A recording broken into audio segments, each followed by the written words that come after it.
Alright, nasa kabilang linya natin ang National Power Corporation President and CEO, dating Congressman Coco Nograles. Mr. President, magandang umaga sa inyo. Magandang umaga ka Cesar, magandang umaga po sa ating mga subaybay dito sa DZRH Special on Saturday. Mr. President, siguro bago sa ilang tanong ko, pakisariwa ho ninyo, let's refresh the memory, pakisariwa ho ninyo ang alaala ng ating mga kabayan. Ano na ba sa kasalukuyan ang mandato ng National Power Corporation?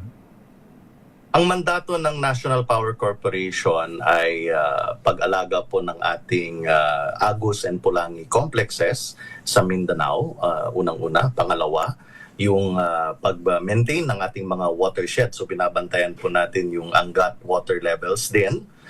Pangatlo, tinitingnan po natin yung island electrification or yung tinatawag po natin na missionary areas. So yung missionary areas na hindi pa connected sa main grid, yan po yung responsibility ng National Power Corporation. Sa coverage, kung i-visualize ng mga nakikinig sa radyo at mga nanonood sa ngayon, sa telebisyon at sa social media pages natin,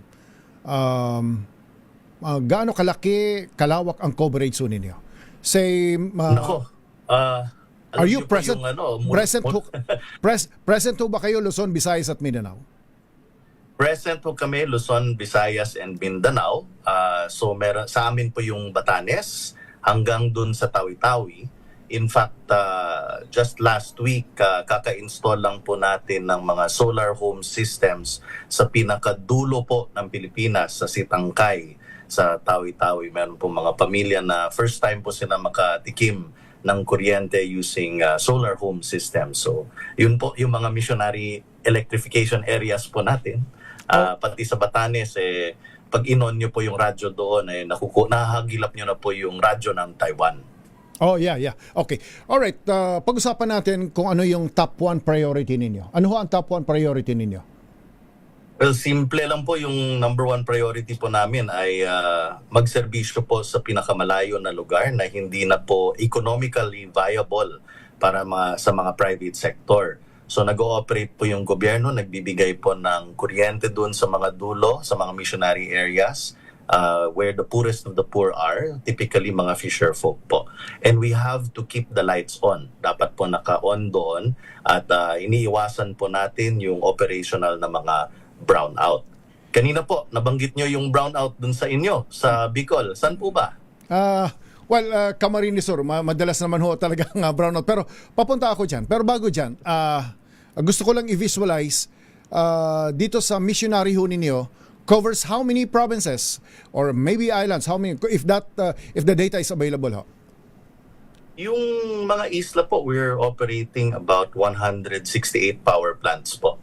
168 islands po yung ino-operate natin, mga 180 power plants. So ganun po karami yung pinupuntahan natin.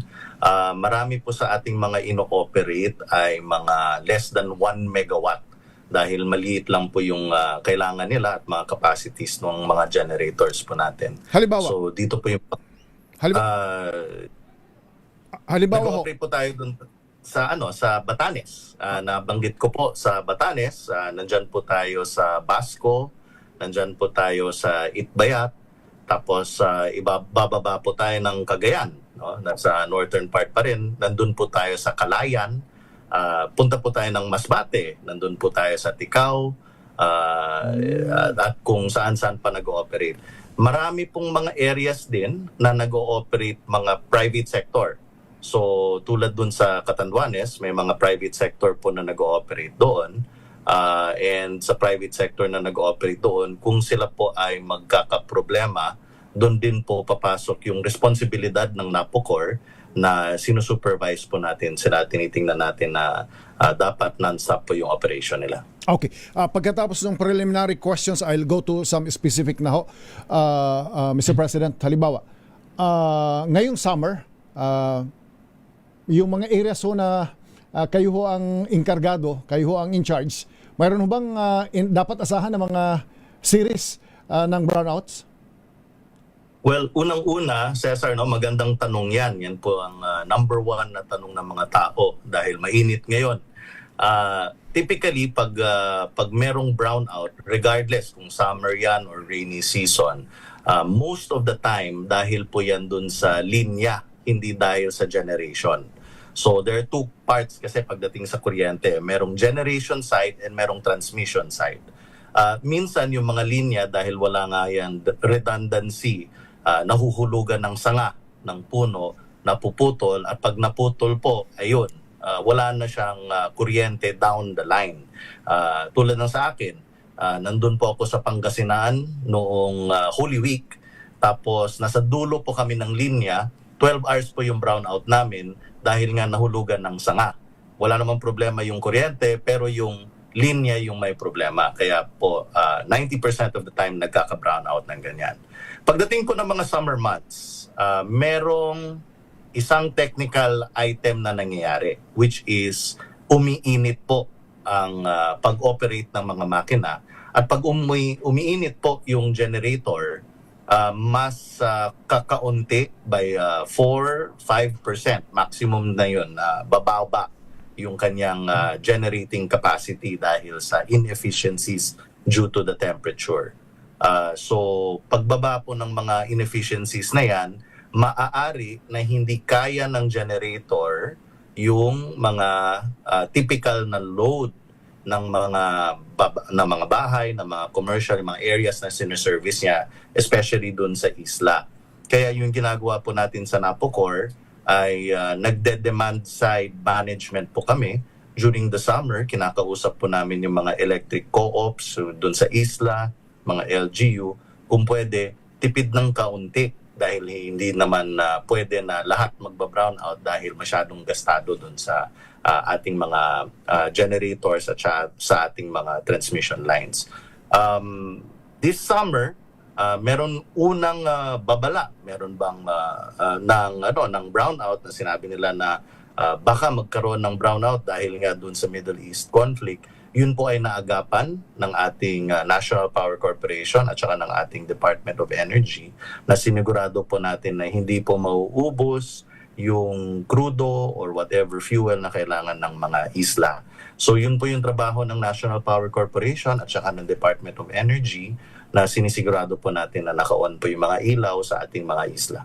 Alright, Mr. President, I need to ask you this. Marami nang naging presidente dyan, hindi ho ba, sa National Power Corporation. More or less yung nangyayari sa summer, predictable sapagkat taon-taon nagiging dumarating tayo sa tag-araw, summer. At alam na natin kapag summer ay umiinit yung makina, hindi ho ba? Dahil sa tindi na rin ng init ng panahon. Hindi pa ho ba nagkaroon ng solusyon, naisipan ng solusyon ng mga nakaraang presidente dyan? Kung anong gagawin so that we anticipate, if not caution, at least caution the impact of tag-init doon sa mga makina ho ninyo? Yung ginagawa po ng National Power Corporation, ilang taon na po natin pinaplano at ini-implement yung tinatawag na hybridization ng ating mga power plant.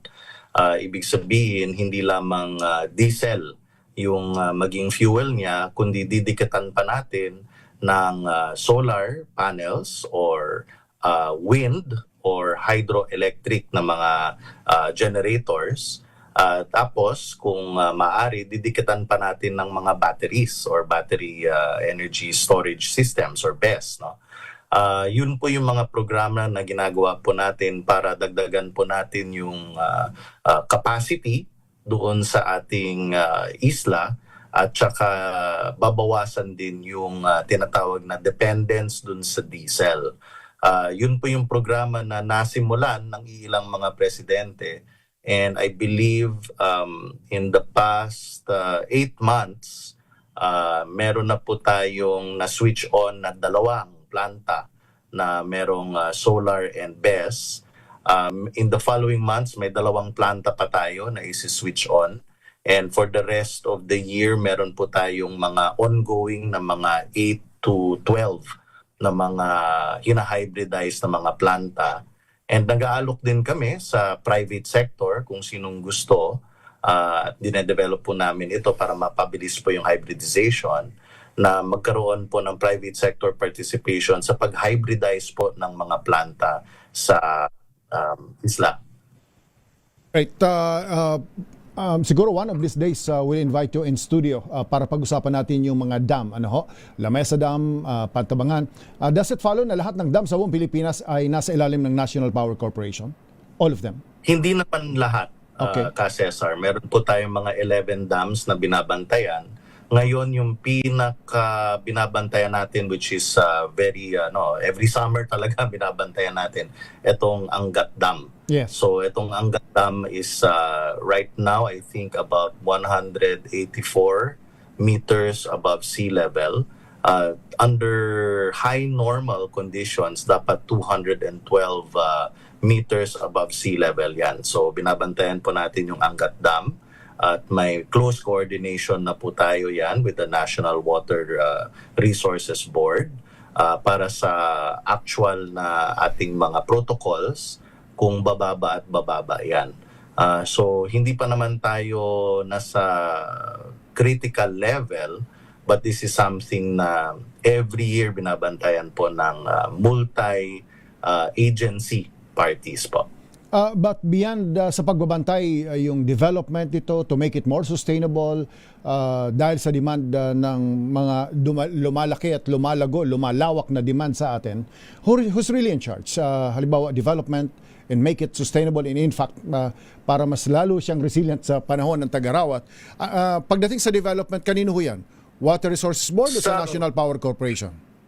Sa Water Resources Board, sa NIA, sa National Power Corporation, it's a joint effort po, ka Cesar. So hindi po pwedeng isolo lang yan ng National Power Corporation. However, liliwanagin ko lang sa inyo, no? Meron pong effort yung National Power Corporation through our Watersheds Management Division na magtatanim po tayo ng mga hektar-hektarya ng mga forest trees dyan dahil interconnected po yan. Pag malusog po yung ating watershed, marami po tayong mga punong kahoy dyan, nakaka-localize po tayo dyan ng magandang rain cycle. Yung kalaban lang po talaga namin dyan sa pag-forest ay dalawang bagay. Number one is yung pera para magkaroon ng continuous na pag-aalaga ng lugar na yon at continuous na pagbabantay dahil mahirap po na merong magtatanim ka ng puno para sa watershed tapos meron palang magla-land grab dyan or puputol ng kahoy para gawing firewood or fuel wood among others. Yung pangalawa, ang kailangan po natin dyan ay local government support na yung mga local government units ay kasama po sa pag-enforce ng mga areas na yan dahil critical po yan para sa ating kuryente sa main grid at saka sa mga tubig para sa domestic use ng mga households throughout Metro Manila, the greater Metro Manila area. Anong dapat asahan ng mga areas na nasa ilalim ng National Power Corporation, say May, the entire May, magkakaroon ba sila ng brownout? Once a week ba ang brownout? Twice a week ang brownout? Anong worst case scenario? Let's manage their expectation, Mr. President. Ang sagot dyan ay wala po tayong scheduled brownout or rotational brownout in any area. Binabantayan po ng National Power Corporation lahat po at kasama ng National Electrification Administration, pati yung Department of Energy. Binabantayan po natin lahat ng mga generation and transmission and distribution para sigurado po na tuloy-tuloy po yung kuryente. Maasahan po ng taong bayan na alam namin na napaka-importante ng kuryente para sa commerce and industry, para sa mga tao, na hindi po namin ito pababayaan. Alright. Sir, maraming salamat ho sa oras na ipinagkalubon ninyo sa ating palatuntunan sa umagang ito. Magandang umaga po sa inyo. Salamat ka, Cesar. Magandang umaga po.